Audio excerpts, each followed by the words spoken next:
Welcome to part 3 of the Zombie Fennec Fox Dice Doodles episode. In parts 1 and 2, we did as the dice commanded and designed a Zombie Fennec Fox in Procreate, and then we recreated it in Moho, breaking each body part down into individual layer groups. Today we're going to build out an animation rig and link it to our artwork, and then we are going to animate a walk cycle. The first thing I'm going to do is select all of the layer groups, right-click, and select Group with Selection.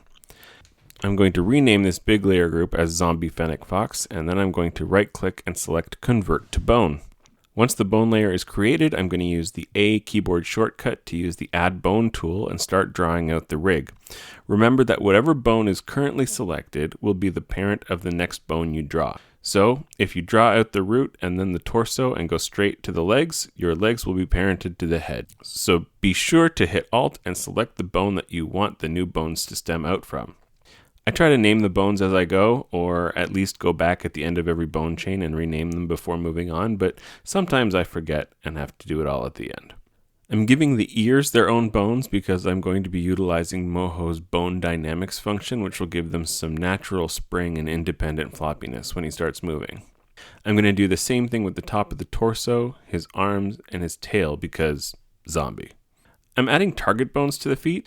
This will keep his feet relatively at whatever level the targets are at, regardless of whatever else the rest of the rig is doing.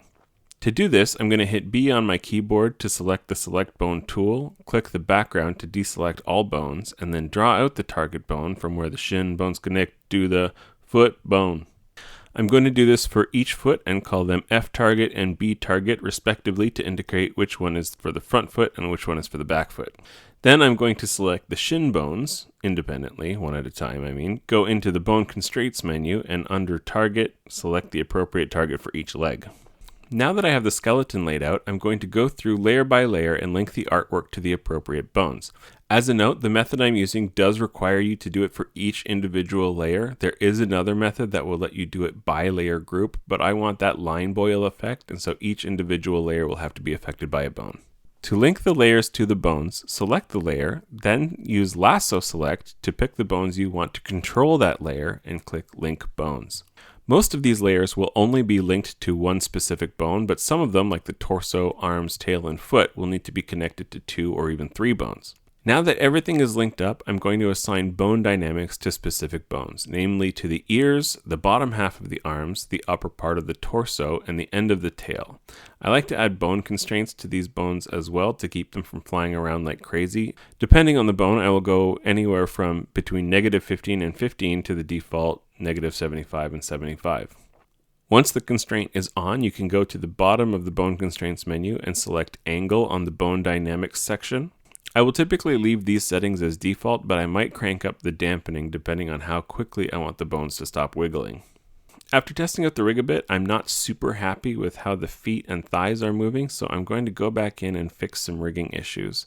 For the feet, I'm just going to add the shin bones to the list of linked bones, and for the thighs, specifically for the shadow on the front thigh that extends all the way under the t-shirt, I'm going to include both thigh bones and the first spine bone. The shadow issue is fixed, but the pant legs are still extending up into the shirt when he lifts his leg, so I will include the first spine bone in the list of linked bones in the color layer fill for the front leg. Much better. Now I repeat these steps for the back leg and foot. Alright, I think this guy is ready to animate. I'm going to animate a walk cycle and then just have him walk across the screen. So the first step is to establish where the ground is. I create a new vector layer and use the Create Shape tool to make a rectangle the length of the screen that I will use as my ground reference. Next, on frame 1, I will position the feet so it looks like he just finished taking a step. Now, at the 1 second mark, I like to use 12 frames per second, but you might be using 24. I switch the feet so it looks like he just finished taking the opposite step. Then, at the halfway point, frame 6 in my case, I'm going to lift the leg coming forward so that he brings his leg up as he steps forward. I'm also going to make sure the foot on the ground is positioned at the right angle in relation to the ground reference. Now, at frame 10, so right past the 3/4 second mark, I'm going to keep the leg in the air and angle the foot up a bit right as he's about to step down. Next, I'm going to copy and paste my starting keyframes onto the 2 second mark and repeat the steps with the other foot. I'm also going to move the root bone up and down with each step so that his head isn't staying at one level while he walks. Now all I need to do is copy and paste from frames 6 to 24 as many times as I need so that he makes enough steps to get across the screen. There are other ways of doing this. You can literally set your keyframes to cycle. I don't like doing this as much because it locks you into those specific movements and it's harder to add variations, and most actions don't repeat forever. So I find it kind of limiting, but it is an option. Now that we have the walk cycle animated, it's time to move him across the screen. Now, you could just keyframe the bone layer at one end and move it across to the other end of the screen at the end of the cycle, but that would look like he's gliding or moonwalking the wrong way, and we need to make it look like the planted foot actually stays still while he's walking. To do that, I'm going to take my ground reference and shrink it down to be the width of his foot, then duplicate it, change the color, and align it with his other foot. These are going to be the markers for where each foot needs to be when it's planted. Move the character to the starting position and realign the foot markers. Move the timeline forward to the first step and reposition the fox layer so that the planted foot is still on the marker.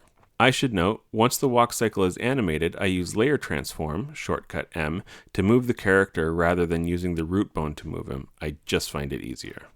Going back to the foot marker layer, I reposition the other marker to where the other foot landed during the second step and repeat the process. I do this for each step so that the planted foot always stays in position and makes the walk look more natural. I'm going to hide the foot marker layer so I can see what the walk looks like, and I think that looks pretty good. I'm going to adjust the clip range on the timeline so that it ends just after he gets off screen, and then the next step is to render it. So go to File and select Export Animation. Having watched the rendered animation, there are some things I want to change. The first is, I don't love the way that the knees don't quite connect. So I'm going to go back to frame 0, and on the shin layers, I'm going to add the thigh bone as one of the bones that affects the shins. That way the knees won't look so disjointed.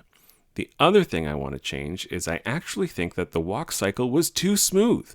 I think a zombie would lurch more, so I want him to pause for just a moment before taking his next step.